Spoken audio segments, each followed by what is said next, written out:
తాకట్టులో ఉన్న బంగారాన్ని విడిపించి ఆ రోజున్న మార్కెట్ ధర కట్టి మిగిలిన డబ్బును మీకు అందిస్తుంది కొమ్మూరి గోల్డ్.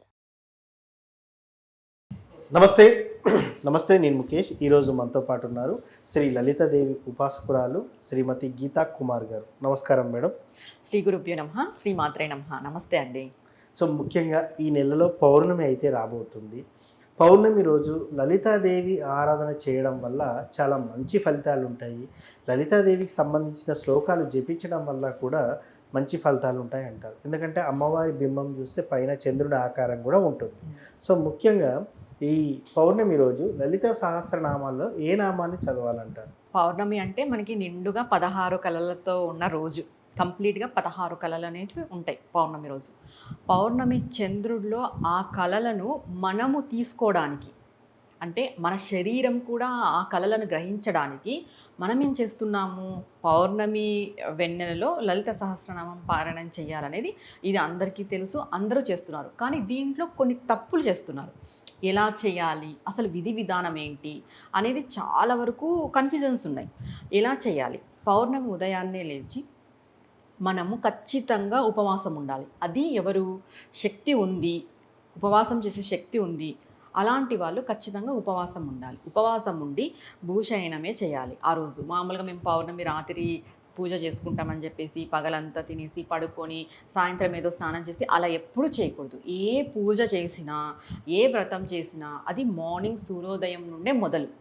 దీక్ష అనేది ఈ పౌర్ణమి పూజ కూడా ఒక దీక్షగా చేయాలి. చేస్తే ఆ రోజు మౌనవ్రతం చేసినా చాలా మంచిది. లేదండి మేము మౌనవ్రతం చేయలేము, అది మాకు కుదరదు అని అంటే ఆ రోజు కంప్లీట్గా దైవ ధ్యానంలోనే ఉండాలి.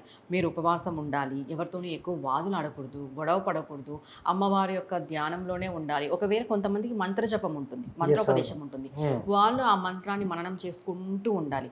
పౌర్ణమి పూజ పట్టుకున్నప్పుడు ఇదేదో ఒక పౌర్ణమి చేసి రెండో పౌర్ణమికి వదిలేసి అలా ఉండకూడదు. మెయిన్ తెలుసుకోవాల్సిన విషయం ఏమంటే, చాలామంది ఏ పౌర్ణమి కుదిరితే ఆ పౌర్ణమి చేస్తారు. అంటే ఇప్పుడు కార్తీక పౌర్ణమి స్పెషల్, కార్తీక పౌర్ణమి చేస్తారు.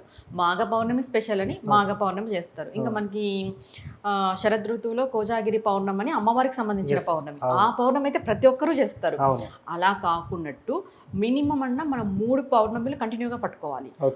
పట్టుకునే వాళ్ళు సంవత్సరం అంతా పట్టుకుంటారు.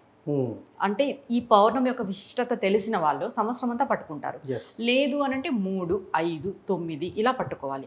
ఈ ఇన్ని పౌర్ణములు మేము చేయలేము అనుకుంటే కనీసం 3 పౌర్ణములు చేసుకోవాలి. చాలు, సంవత్సరానికి 3 పౌర్ణములు చేసుకోవాలి. లేదు మేము ఒక్క పౌర్ణమి చేసి వదిలేస్తాము అంటే ఆ శక్తి క్యారీ ఫార్వర్డ్ అవ్వదు. ఏదైనా కూడా చేస్తూ పోతే శక్తి అంటే ఎనర్జీ అనేది క్యారీ ఫార్వర్డ్ అయ్యి మన సంకల్పం నెరవేరడానికి తోడ్పడుతుంది. ఇప్పుడు మనం ఈ పూజ చేశాము, ఈ పూజ విశ్వంలోకి కనెక్ట్ అవుతుంది.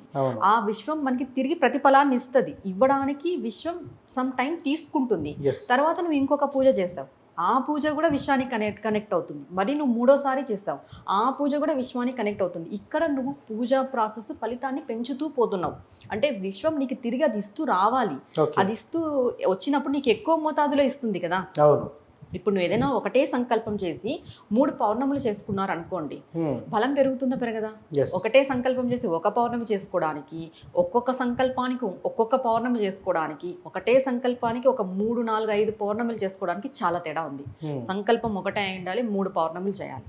ఖచ్చితంగా నెరవేరుతుంది. నెరవేరదు అనడానికి ఛాన్సే లేదు. నీ కోరిక ధర్మబద్ధమైనప్పుడు, అంటే నీకు అది నీడ్, అది ధర్మబద్ధమైనది. ఇప్పుడు ప్రతి గృహస్థుడికి గృహిణికి చాలా ఉంటాయి నీడ్స్. సంసారం అంటేనే భవసాగరం అనే విషయం అందరికీ తెలుసు. ధర్మబద్ధమైన కోరికలు ఏవైతే ఉంటాయో వాటిని ఖచ్చితంగా మనకి అమ్మవారు తీరుస్తుంది. ఇప్పుడు సాయంత్రం అవుతుంది 6, చంద్రోదయం అయిన వెంటనే ఈవినింగ్ కూడా స్నానం చేయాలి. మార్నింగ్ ఒకటే చేసాము, మేము అటు ఇటు తిరిగేసి వచ్చాము, పూజ చేస్తామంటే కుదరదు. ఖచ్చితంగా పౌర్ణమి రోజు ఈవినింగ్ కూడా తల స్నానం చేయాలి. ఒకవేళ హెల్త్ ఇష్యూ, లేడీస్కి ప్రాబ్లం, జుట్టు ఎక్కువ ఉంటుంది, ఆడడానికి ఇబ్బంది అనేవాళ్ళు మార్నింగ్ తల స్నానం చేసినా ఈవినింగ్ మామూలు శరీర స్నానం చేయాలి. చేసుకున్న తర్వాత పాలతో చేసిన పదార్థం నైవేద్యం పక్కన పెట్టుకోవాలి. మీ ఇంట్లో విగ్రహం కానీ అమ్మవారి విగ్రహం ఉంటుంది కదా, ఉంటే అమ్మవారి విగ్రహానికి పాలతో అభిషేకం చేయాలి. ఓకే. ఓన్లీ పాలే, మళ్ళీ పెరుగు, తేనె ఇవన్నీ అవసరమే లేదు. పాలు అంటేనే చంద్రుడు, Yes. అందుకు ఓన్లీ పాలతోనే అభిషేకం చేయాలి. పాలతో అభిషేకం చేసిన తర్వాత అమ్మవారిని నీట్గా రెడీ చేసి పెట్టుకొని పూజా మందిరంలో ఫస్ట్ సంకల్పం చెప్పుకోవాలి. చాలా మంది ఏం చేస్తారంటే పౌర్ణమి పూజ అంటే పూజా మందిరంలో దీపాలు పెట్టేసి పైకి వెళ్ళేసి చంద్రుని చూస్తూ పారాయణం చేసేస్తారు. అవును. అలా కాదు, ఫస్ట్ నీ నిత్య పూజ పంచోపచార పూజ ఇంట్లో ఉన్న అమ్మవారికి అయిపోవాలి.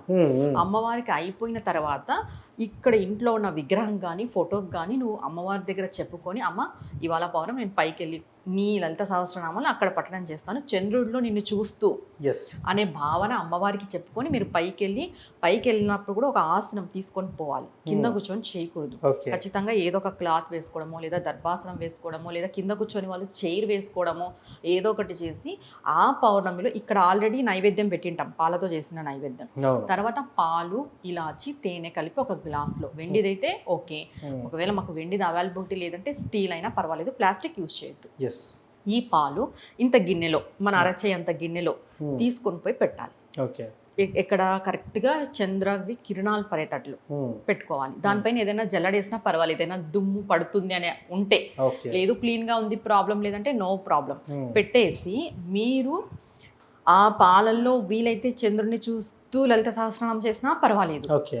లేదు చంద్రునికి దర్శనం చేసుకొని అంటే మనస్ఫూర్తిగా శరణాగతి వేడుకొని మీరు లలిత సహస్రనామం చేసినా పర్వాలేదు. అంటే చూస్తూ చేయడానికి కొంతమందికి అవ్వదు, అవును. బుక్ చూడాలి, అవును. అక్కడ చంద్రుడిని చూడాలి అంటే ఇది మధ్యలో డిస్టర్బెన్స్ అవుతుంది. అవును. ఈ దేని మీద కాన్సంట్రేషన్ డిస్టర్బెన్స్ చేయలేము, ఏకాగ్రత మిస్ అవుతుంది. చంద్రుడిని చూస్తూ చేయాలంటే ఇలా చూస్తూనే ఇలా చూస్తుంటే నీకు నోటికి వచ్చింది. అవును. మీకు నోటికి వచ్చినా కూడా బుక్ పెట్టుకునే చెయ్యాలి. ఏ స్తోత్రమైనా కూడా నాకు నోటికి వస్తుంది అని బుక్ లేకుండా చేయడానికి లేదు, శాస్త్రం ఒప్పుకోదు. మీకు ఏ స్తోత్రాలు నోటికి వచ్చినా కూడా బుక్ అనేది చాలా అవసరం. ఓకే. బుక్ ముందర పెట్టుకుని ఆ బుక్కు నమస్కారం చేసి ఓపెన్ చేసి మీరు చేయాలి. ఓకే. ప్రతిసారి చంద్రుడిని చూడలేరు కాబట్టి ఫస్ట్ మనస్ఫూర్తిగా చంద్రుడిని చూసి ఆ చంద్రబింబాన్ని మన కళ్ళల్లో మన మనస్సులో నింపుకొని ఆ చంద్రబింబంలో అమ్మవారిని చూసి మనము అమ్మవారి యొక్క స్వరూపాన్ని మనం ధ్యానం చేయాలి. అవును. దీనికి ముందు ఖచ్చితంగా మనం ధ్యానం చేయాలి. వెళ్ళగానే కూర్చొని బుక్ ఓపెన్ చేసి పటపట చదివేయడము అలాంటి చేయకూడదు. ఇది అసలు పౌర్ణమి పూజ కాదు. అలా చేస్తే ఓకే. మనం వెళ్ళి కూర్చొని కాసేపు చంద్రుని చూస్తూ ఫస్ట్ కళ్ళు ఓపెన్ చేసి ధ్యానం చేయాలి, ఎందుకంటే ఆ బింబం మనలో నిలబడాలి కాబట్టి. Yes. తర్వాత మళ్ళీ చూస్తూ అమ్మవారిని చంద్రునిలో చూడాలి ఒక 10 minutes. అది కళ్ళు మూసుకొని ఫస్ట్ ధ్యానం చేయాలి. అప్పుడు ధ్యానం చేసినప్పుడు మన మనసు స్థిమితం అయిపోతుంది, ఎక్కడికి పరిగెత్తది ఇంకా మనసు. కొంచెం ప్రశాంతత అనేది మనకు వస్తుంది. దాని తర్వాత బుక్ ఓపెన్ చేసి మళ్ళీ ఒకసారి చంద్ర భగవానుడికి నమస్కారం పెట్టుకొని, అమ్మ నువ్వు చంద్రుని స్వరూపంలో నాకు నిజంగా కనిపిస్తున్నావు, నా కళ్ళ ముందు ఉన్నావు, నీ ముందు నేను చదువుతున్నాను. ఎందుకంటే కనిపించే దేవుళ్ళు ఎవరు అంటే సూర్యచంద్రులే. సాక్షాత్తు భగవంతుడు ఏం కిరీటాలు పెట్టుకొని శంకు చక్ర గదాహస్తాలు పుష్పబాణాలు పట్టుకొని రారు, అమ్మవారైనా అయ్యవారైనా. మనం కనిపించే దేవుళ్ళు సూర్యచంద్రులు మాత్రమే కాబట్టి నువ్వు నిజంగా నాకు కనిపిస్తున్నావు, నేను నిన్ను చూస్తున్నాను, నీ ముందే నేను చదువుతున్నాను, ఈ భాగ్యం నాకు కలిగించినందుకు నేను చాలా చాలా కృతజ్ఞత చెప్పుకుంటున్నాను. ఈ శరణాగతి భావన ఉండాలి. చెప్పుకొని మీ సంకల్పం చంద్రుడికి చెప్పుకొని మీ కోరిక ఏదైతే ఉందో చంద్రుడికి చెప్పుకొని స్టార్ట్ చేయాలి. స్టార్ట్ చేసే మధ్యలో ఎవరితోనో మాట్లాడకూడదు, మధ్యలో ఆపకూడదు, ఎవరు వచ్చి మిమ్మల్ని డిస్టర్బ్ చేయకూడదు, మీరు మధ్యలో లేయకూడదు, ఏది ఉండకూడదు. స్టార్ట్ అంతా చేసిన తర్వాత ఒకవేళ మీకు పైన ఉంటారు కాబట్టి ఏదైనా ధూపం వెలిగించుకున్నా పర్వాలేదు, మంచి స్మెల్ ఉంటుంది కదా, ఒక అరోమా అనేది వస్తుంది, మంచి స్మెల్, దాంట్లో చదివినా ఇంకా మంచిది. చంద్రుడికి ఆ ధూపం చూపించేసేసి పుష్పాలు కొన్ని చంద్రుడికి అర్పించేసేసి కొన్ని అక్షంతలు అర్పించేసి మీరు స్టార్ట్ చేయాలి. ఎలానో నైవేద్యం పాలు కలిపి పెట్టింటారు, తేనె ఇలాచి కలపాలి, అది పెట్టేసి మీరు స్టార్ట్ చేసిన తర్వాత అంతా అయిపోయిన తర్వాత చంద్రుడికి హారతి ఇవ్వాలి. అక్కడ కూడా పంచోపచార పూజ చేయాలి. పైన కూడా హారతి ఇచ్చేసి ఆ హారతి చంద్ర భగవానుడికి చూపించి అమ్మవారి స్వరూపంగా భావించి ఆ హారతి ఇంటిలిపాది కళ్ళకద్దుకున్నా పర్వాలేదు, లేదు చేసేవాళ్ళు మాత్రమే కళ్ళకద్దుకున్నా పర్వాలేదు, చేసి ఆ నైవేద్యం తీసుకొని రావాలి. తీసుకొని వచ్చి ఈ నైవేద్యంలో కలపాలి. మనం ఇంట్లో అమ్మవారి దగ్గర పెట్టింటాం కదా, ఫోటో అయినా పర్వాలేదు, విగ్రహం అయినా పర్వాలేదు, ఎందుకంటే ఆ చంద్రకిరణాల యొక్క శక్తి ఆ పాలలోకి చేరింటుంది. ఇంట్లో ఒక పూజ విగ్రహం, ఇప్పుడు విగ్రహం కానీ ఫోటో కానీ ఏదున్నా పర్వాలేదు, ఆ యొక్క దేవత యొక్క అనుగ్రహం ఈ నైవేద్యంలోనూ చేరింటుంది. ఆ కిరణాల శక్తి, ఈ దేవత యొక్క అనుగ్రహం శక్తి 2 నైవేద్యాలు కలిపి మొత్తం ఇంటిలిపాది స్వీకరించడం ద్వారా మీ సంకల్పం నెరవేరడానికి 100% ఛాన్స్ ఉంది. సో ముఖ్యంగా ఇదంతా చేయలేని వారు ఏదైనా మంత్రం ఏదైనా ఉందా చదవడానికి? ఈ లలిత సహస్రనామాలు పూర్తి మేము చదవలేము, వినలేము, మాకు తెలీదు, రాదు, మేము ఇదంతా చేయలేము అనేవాళ్ళు చంద్రుణ్ణి చూస్తూ అయినా కూడా పంచోపచార పూజ చేసేసి ఈ పాలు నైవేద్యం పెట్టి శ్రీమాత్రే నమః అని 1000 సార్లు జపం చేయాలి. ఓకే. కంపల్సరీ 1000 కౌంట్ అయితే. Hmm. లేదు మేము పైకి వెళ్ళలేము అంటే దేవుడి రూమ్లోనే కూర్చొని పౌర్ణమి రోజు 1000 సార్లు శ్రీమాత్రే నమః అనుకుంటే ఒక్కసారి లలిత సహస్రనామం చేసిన కౌంట్ వస్తుంది. ఎస్, అవును. అందుకు మీరేం చేస్తారు, ఇవన్నీ చేయలేని వాళ్ళు శ్రీమాత్రే నమః. ఇంట్లో అందరికీ అన్ని అనుకూలతలు ఉండవు అవును. చేసుకోవడానికి. అవును. అనుకూలం ఉండే వాళ్ళు నేను చెప్పిన విధంగా చేసుకోండి. Hmm. అనుకూలం లేని వాళ్ళు ఈ నామం ఒక్కటే అనుకున్నా సరిపోతుంది. 1000 Yes. సార్లు అనుకోవాలి. ఎస్. ఇక్కడ దీంట్లో ఇంకొక అపోహ ఏముందంటే పౌర్ణమి చంద్రుడు వచ్చినప్పుడు చూస్తూ 9 సార్లు పారాయణం చేయాలి, ఇలా ఉన్నాయి. ఓకే. చాలా మందితో నేను వింటున్నాను ఖచ్చితంగా 9 సార్లు చేయాలని. Hmm. శ్రద్ధగా ఒక్కసారి చేస్తే చాలు. ఓకే.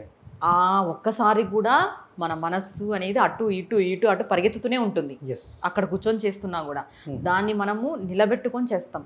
అలాంటిది 9 సార్లు ఏదో నువ్వు గడగడ చదివేస్తున్నావంటే ఏం ప్రయోజనం లేదు. నీ అవును. సంకల్పం నెరవేరదు చాలా మంది కంటే, అందుకే నెరవేరదు. ఎస్, అవును. మీరు ఒక్కసారి చేసిన మనస్ఫూర్తిగా శ్రద్ధగా భక్తిగా ప్రేమతో చేయండి, చాలు, సరిపోతుంది. పౌర్ణమి రోజు అమ్మవారిని ఆరాధించడం వల్ల ఎటువంటి ఫలితాలు కలుగుతాయి అనేది చాలా చక్కగా చెప్తున్నారు మేడం. ధన్యవాదాలు. నమస్తే అండి.